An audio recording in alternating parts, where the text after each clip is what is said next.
Night falls early on autumn evenings in Boston. Golden leaves danced in the streets of Beacon Hill, where magnificent mansions stand side by side, painting the twilight city in amber hues. In one corner of this upscale neighborhood towered the stately Welford family mansion.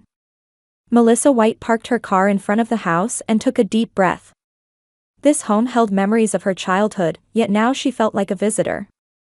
She couldn't help feeling slight tension whenever she visited her family home. "Better not be late," Melissa murmured, checking her watch. For her father Howard, punctuality was one of the most important elements reflecting one's character. As she opened the front door, James the butler greeted her as always, a faint smile on his face. Melissa was the only family member who never failed to thank the staff. "Welcome home, Miss Melissa. Everyone has already gathered in the living room." "Thank you, James," Melissa replied with a smile. "Last to arrive again, aren't I?" From the living room, she could hear her sister Victoria's confident voice, likely discussing her latest business accomplishments. Melissa took a deep breath and entered the room. "Well, Melissa, you've finally arrived." Her mother Eleanor's voice contained more criticism than affection.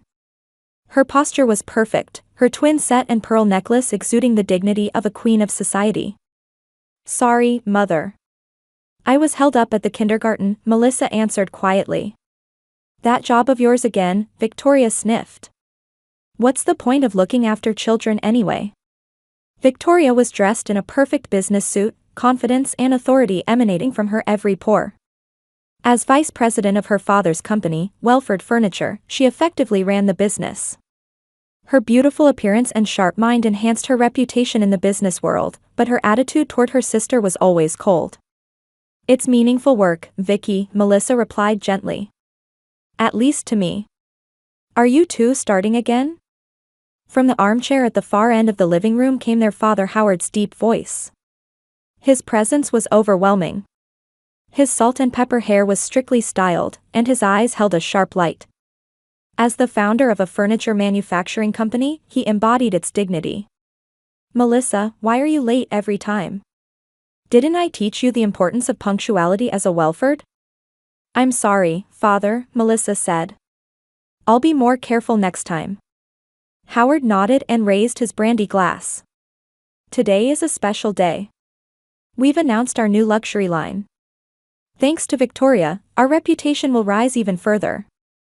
"Actually, Father," Victoria said proudly, "Forbes wants to interview us. The theme is, the fusion of tradition and innovation." "Wonderful." Eleanor clapped her hands. "I can talk to Laura Hamilton at Jonathan Carter's party. She's always boasting about her husband's company." Melissa listened silently. While this family valued appearances and prestige above all else in public, she knew the company's performance had been struggling lately. Their insistence on luxury products had prevented them from adapting to market changes. But no one had the courage to mention it.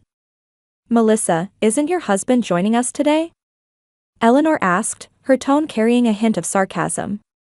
"Ethan has a meeting with a client today," Melissa answered.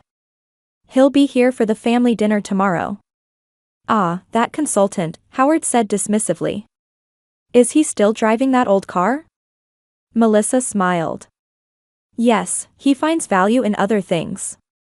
"Which means he has no money," Victoria laughed. "Between his cheap watch and second-hand clothes, you've made quite a unique choice, haven't you?" Melissa didn't argue with her sister's words. Ethan Gray, whom she'd met at a local education charity event 3 years ago, had changed her life. His preference for simple living and his values, which prioritized richness of heart over material luxury, resonated deeply with Melissa. And she had married him despite her family's opposition. "But we have a special announcement tomorrow," Melissa changed the subject. "Special news for Ethan and me." "What? Has that man found a respectable job?" Victoria asked sarcastically. "You'll have to wait until tomorrow," Melissa replied with a smile. As she was leaving, Melissa paused outside her father's study. She could hear her father and sister talking inside. "What about the contact from the bank?" Howard's voice sounded tired. "They're still holding their decision. But don't worry. If we maintain our luxury line, we're bound to succeed. Melissa quietly walked away. There was something her family didn't know. She had recently discovered she was pregnant. And she hoped this news might improve her relationship with her family. That night, back in her apartment, Melissa called Ethan. "Are you sure about the dinner tomorrow?" Ethan's voice was tinged with concern. "Yes, it'll be fine," Melissa answered, placing her hand on her abdomen. "They're my family. They're sure to be happy about the baby news." After hanging up, Melissa stood by the window, gazing at Boston's night skyline. While pondering her complicated relationship with her family, she held on to her expectations for tomorrow. The Welford family's annual dinner was a tradition, also a special day celebrating Howard's birthday. Melissa and Ethan had arrived 10 minutes early. Nervous? Ethan held Melissa's hand. His brown eyes reflected kindness and concern. "A little," Melissa nodded. "But today is special. It'll work out fine." The dining room was bathed in the light of an elegant chandelier, with family heirloom silver settings arranged on the table. Every year, Eleanor paid meticulous attention to this setting, demanding perfection. "Melissa, Ethan, good morning." Her parents emerged from the living room. Howard was dressed in a custom-made luxury suit. "Happy birthday, Father," Melissa kissed him on the cheek. "This is for you." She handed him a small package. Inside was an old photo of the park Melissa and her father had visited in her childhood, restored and framed. "Thank you," Howard said curtly, taking the package. His attention had already shifted to Ethan's old watch. "Still wearing that watch? Any executive in my company would wear something better." Ethan smiled. "This watch is an heirloom from my grandfather. I believe its value lies in memories, not its price." "How sentimental," Victoria's voice came from the entrance. She was dressed in a cocktail dress, a new diamond necklace gleaming at her throat. "I arrived in my new Porsche. Did you see it?" "The red one," she said to Melissa. "That's the mark of success." As dinner began, conversation was filled, as usual, with talk about Welford furniture and society gossip. Eleanor recounted events from last week's charity gala in detail, while Victoria proudly discussed her recent business successes. "Next quarter, sales are projected to increase by 20%, she said to her father. "Thanks to my new luxury line, the Elegance Collection." Howard nodded with satisfaction, but Melissa could see fatigue and anxiety in his eyes. As the meal progressed, Melissa was calculating the timing for her announcement. When dessert was served, she took Ethan's hand and gathered her courage to speak. "Everyone, Ethan and I have a special announcement." Conversation around the table stopped, and all eyes turned to Melissa. "We're having a baby," Melissa smiled happily. "I'm just entering my 3rd month." "Father, you're going to be a grandfather for the first time." A moment of silence dominated the dining room. Melissa had expected to see joyful expressions from her family, but what she saw was a dark cloud spreading across her father's face. "Now?" Howard's voice was cold.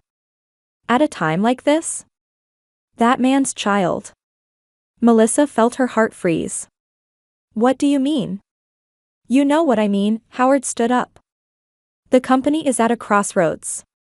Our social standing, reputation, everything is at stake." "I'm not talking about the company," Melissa said, her voice trembling. "I'm talking about our family. Your first grandchild. A child with that upstart, part of our family?" Victoria scoffed.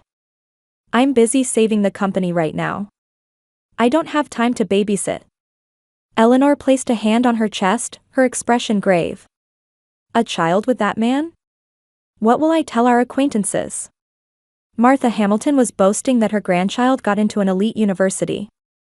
Melissa was stunned. This was her family's reaction. Not joy or blessing, but criticism and rejection. "This child is your grandchild. Family who shares your blood." "Welford blood mixed with that man's," Howard said coldly.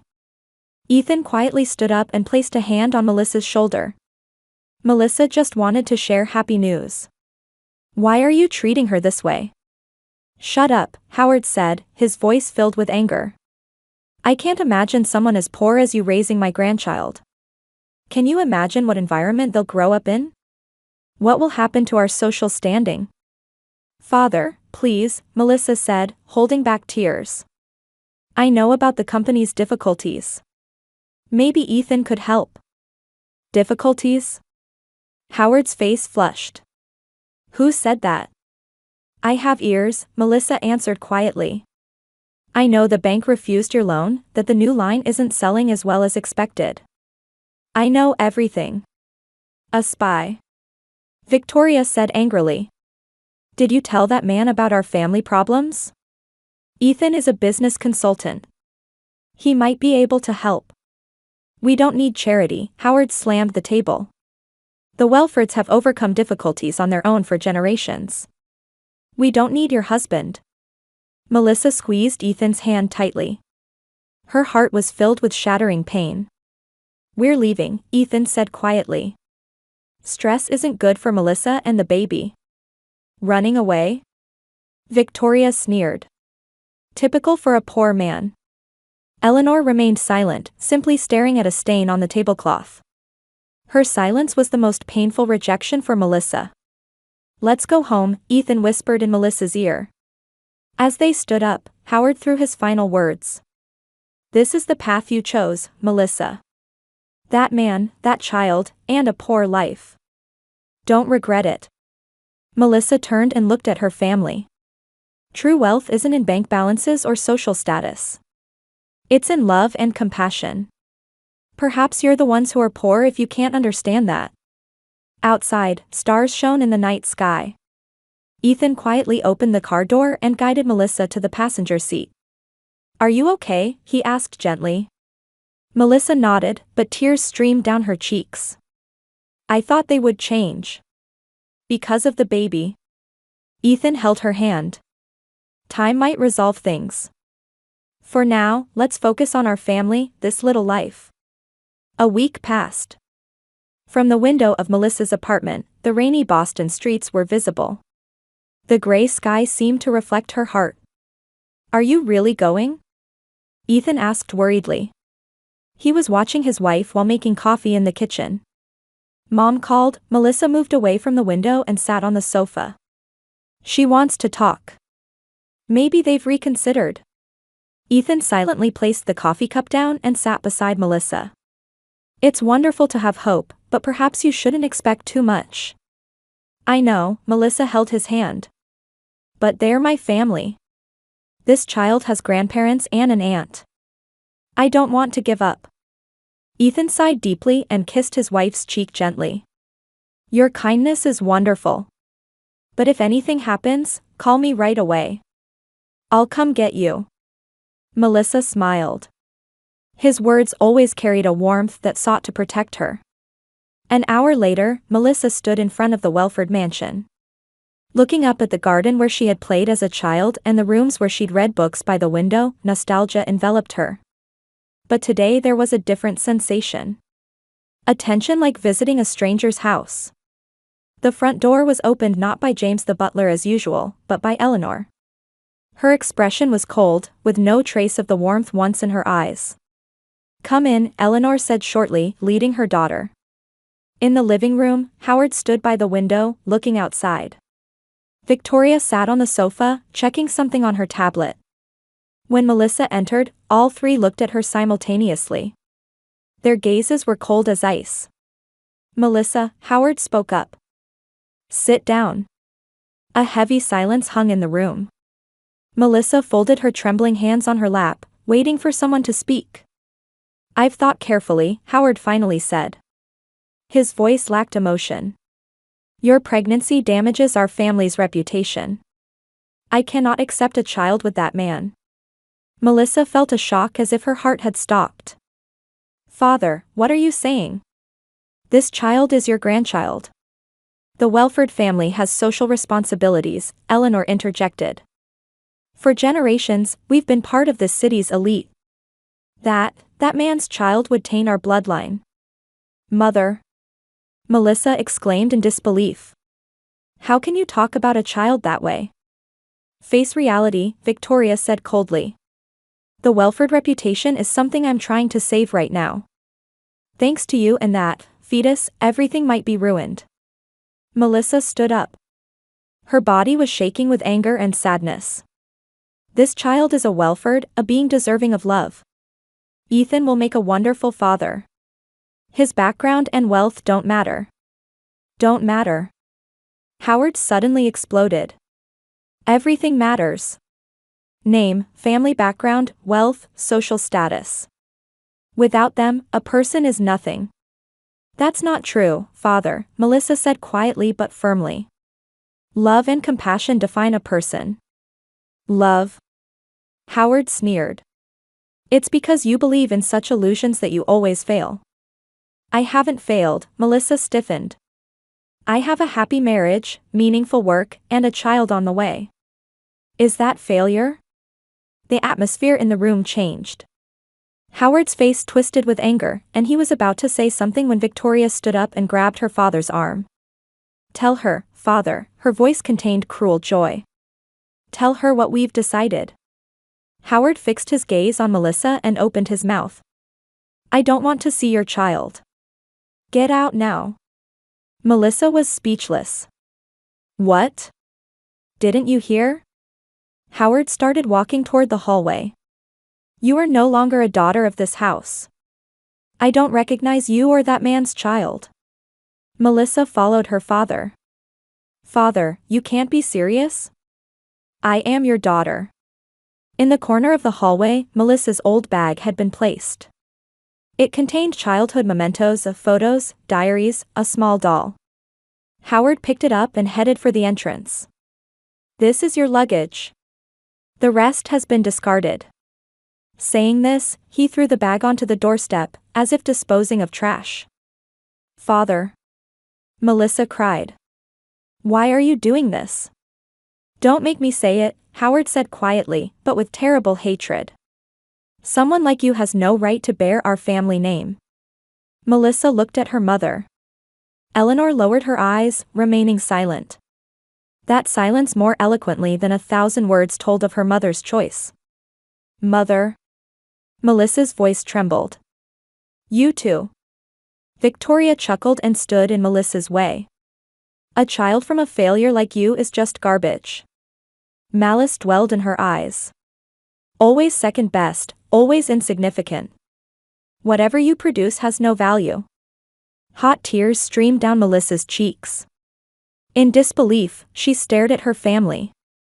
We're family, why? Family. Howard sneered. You betrayed the family when you chose that man. Melissa placed her hand on her abdomen, standing as if to protect the life within. I only chose someone I love. Is that betrayal? Get out now, Howard declared. Don't ever show your face again.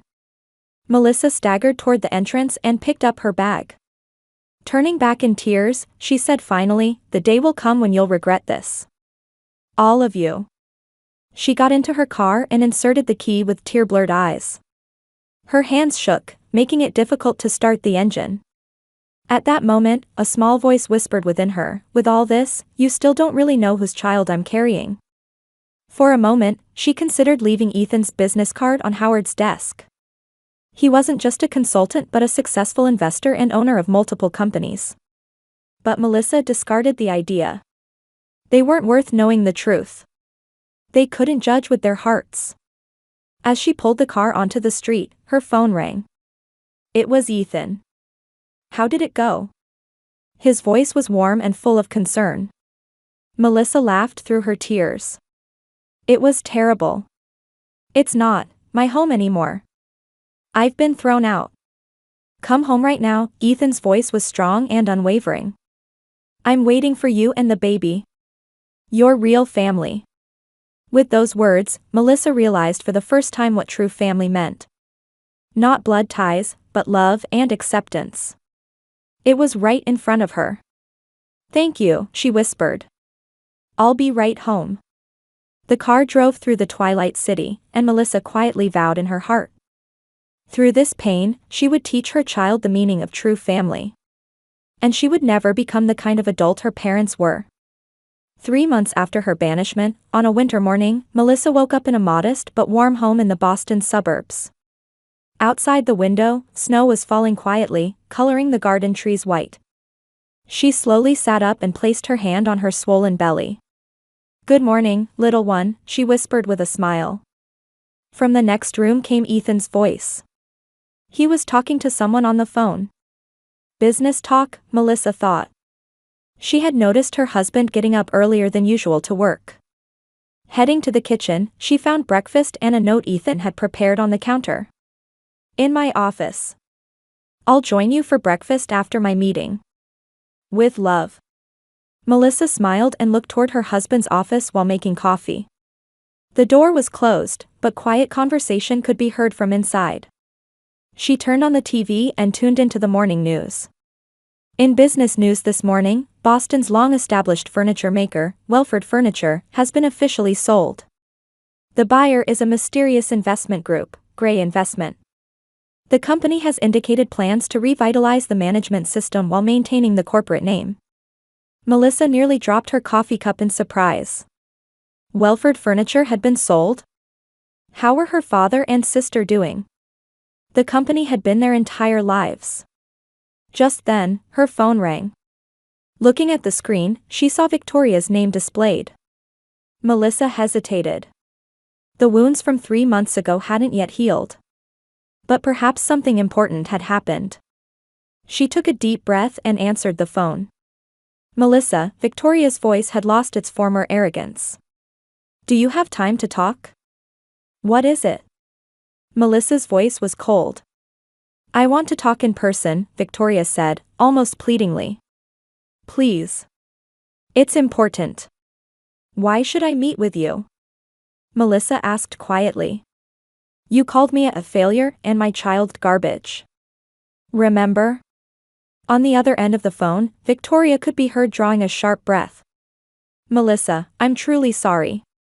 I was confused then. My head was full of company matters." "Is that your reason for apologizing?" "No," Victoria answered quickly. "It's no excuse. Just, did you know the company was sold?" "I just saw it on the news. I want to meet the new owners. I want to know who they are." Victoria's voice was filled with urgency. "I want to meet your husband." Melissa frowned. "Ethan? Why? He's a business consultant, right? He might know through his connections how to meet the founder of Gray Investment." Melissa was silent. Something was odd. Victoria suddenly wanting to meet Ethan. "Please, Melissa," Victoria's voice had now completely turned to pleading. "The company has been saved. But our positions are unstable. If we could meet the new owner, father's and my positions might be guaranteed." "Where shall we meet?" Melissa finally asked. "How about lunch at Louise's?" "At noon." When Melissa hung up, Ethan emerged from his office. Seeing his wife's expression, he immediately realized something had happened. "What's wrong?" he asked worriedly. Melissa explained the phone conversation. Ethan listened quietly, wearing a thoughtful expression. "Why not meet her?" he said gently. "Your sister might have her reasons. But that day. It doesn't mean forgiveness." Ethan took her hand. "Just that listening is important, I think." There was a light in his eyes suggesting he was planning something. Melissa noticed but didn't ask for details. At noon, Melissa was waiting for her sister at Louise's restaurant. Victoria appeared without her usual haughty attitude, obviously tense. "Thank you for coming," she said as she sat down. "Honestly, I thought you would refuse." "What did you want to talk about?" Melissa asked directly. "First, let me apologize," Victoria said with a serious expression. "Everything I said and did that day was wrong. My vision was clouded by pride and fear." Melissa silently stared at her sister. She had never seen Victoria so humble. "The company has been acquired," Victoria continued. "By a company called Gray Investment. They offered surprisingly generous terms. They promised to cancel all of father's debts and protect the brand name and employees." "That's good, isn't it?" But the problem is that we can't meet the company's founder. Victoria lowered her voice. No one knows who he is. Father's and my positions are in limbo. So you want to meet Ethan? I thought he might have connections, Victoria said, almost begging. Please, Melissa. Let me meet your husband. As Melissa was about to answer, her phone rang. It was a message from Ethan. Come to the Boston Ritz penthouse. Bring your sister. Melissa couldn't hide her surprise. Ethan at the Boston Ritz penthouse? What is it? Victoria asked. A message from Ethan, Melissa said. If you want to meet him, let's go together. Victoria looked confused but nodded. Getting into a taxi, they headed for the Ritz. While riding the elevator to the penthouse, Melissa's heart was beating rapidly. What was happening? When the door opened, Ethan stood there in an expensive suit. It was a perfectly fitted custom suit, unimaginable from his usual modest clothing. The room was luxurious, with a panoramic view of Boston through the windows. And on the sofa sat Howard and Eleanor with puzzled expressions. Welcome, Ethan smiled. We've been waiting for you. Melissa stared at her husband, noticing the quiet determination in his eyes. And everything connected. It's you, she whispered. Gray Investments. Ethan nodded. I am the CEO of Gray Investment. I started a technology company at 15 and sold it at 28. With those funds, I established a foundation to support children around the world. The room fell silent. Stunned expressions appeared on all the Welfords' faces. Those who couldn't see Melissa's true value have no right to run the company. Ethan's voice was quiet but had unwavering strength. However, because Melissa said, they're still family, I saved the company. Howard raised his face, confronting for the first time the true identity of the consultant who had deceived him. The proud Welford's expression showed fear and defeat. You deceived me. Howard stood in the center of the penthouse, directing his anger at Ethan. His face was red with anger and humiliation. Not at all, Ethan responded calmly. I simply didn't reveal my background. Think about it. If you had known about my wealth from the beginning, would you have considered Melissa's true happiness? Or would you have just focused on my assets? Howard was at a loss for words. Eleanor rose tearfully and tried to approach Melissa. Let me see my grandchild, she pleaded. I'm truly sorry about that day. I did something unforgivable. Victoria also stood before Melissa and bowed her head. Please give me another chance. Let me start over as your sister. Melissa was silent, wrapped in complex emotions. Anger, sadness, and love for this family were mixed, tearing at her heart. Ethan stood by her side and held her hand. The decision is Melissa's, his voice was gentle, full of respect for his wife. Melissa took a deep breath and looked at her family. True family finds your value and loves you unconditionally. It's a bond formed by hearts, not money or status. She placed her hand on her abdomen, standing as if to protect the baby that was coming. I can't forgive immediately, but this child has the right to know their grandparents and aunt. Over time, we might be able to build a new relationship. But that requires honesty and respect. Howard looked at his daughter for the first time with eyes that seemed to recognize her strength. 5 years later, laughter echoed in a garden in the Boston suburbs. 4-year-old Emma was planting flowers with Howard. The once arrogant man now had a gentle expression as he taught his granddaughter how to handle soil. Grandpa, what color will this flower be? Purple, Emma, Howard smiled. Your mother's favorite color. Howard now humbly offered advice as an honorary advisor to Welford Furniture, which had been rebuilt as an employee-owned company. His arrogance had disappeared, replaced by a passion for charitable activities. On the terrace, Eleanor was having tea with Melissa while holding her newborn grandson. She was ashamed of her former life of pretense and now valued time with her grandchildren above all else. In the backyard, Victoria was showing Ethan new designs for her own furniture line brand. She had learned humility and was achieving success with her own talent. Melissa and Ethan continued to live a modest but love-filled life. They co-managed a huge foundation, providing educational opportunities to children worldwide.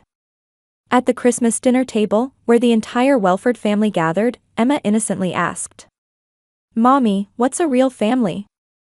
Melissa hugged her daughter and, looking around at everyone in the room, answered, "Not money or blood ties. Respecting each other, supporting one another in hard times, and above all, loving each other. That's a real family." Ethan's eyes met his wife's, exchanging quiet understanding and deep love.